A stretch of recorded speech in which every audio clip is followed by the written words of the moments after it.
வளிமண்டல அழுத்தத்தை அளவிடப் பயன்படும் கருவியே பாரோமீட்டர். இது வானிலை முன்னறிவிப்பில் முக்கிய பங்கு வகிக்கிறது. பாரோமீட்டரை 1643ஆம் ஆண்டு எவாஞ்சலிஸ்டா டோரிசெல்லி கண்டுபிடித்தார். மிக எளிமையானதும் பழமையானதும் பாகம்பாரோமீட்டர் ஆகும். இதில் வளிமண்டல அழுத்தம் கண்ணாடிக் குழாயில் உள்ள பாகத்தை மேலே தள்ளுகிறது.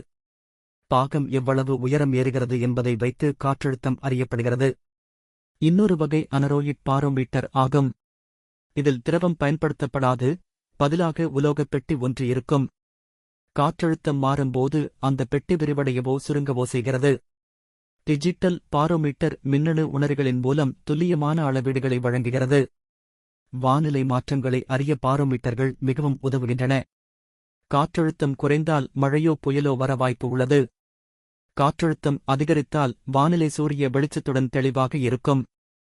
பாரோமீட்டர்கள் விமானங்களில் உயரத்தை அளவிட பயன்படுகின்றன. மலையேற்ற வீரர்கள் மற்றும் பயணிகள் கடல்மட்ட உயரத்தை அறிய பயன்படுத்துகின்றனர். விஞ்ஞானிகள் ஆய்வகங்களில் பாரோமீட்டரை பரிசோதனைகளுக்கு உபயோகிக்கின்றனர். மீனவர்கள் புயல் எச்சரிக்கையை தெரிந்து கொள்வதற்கும் பாரோமீட்டரை பயன்படுத்துகின்றனர். விவசாயிகளும் மழை பெய்யும் சாத்தியம் பற்றி முன்னறிந்து பயனடைகின்றனர். ஆகையால் பாரோமீட்டர் ஒரு முக்கியமான அறிவியல் கருவியாகும். இது வானிலை, விமானம், கடல் பயணம் மற்றும் அன்றாட வாழ்க்கையிலும் பரவலாக பயன்படுகிறது.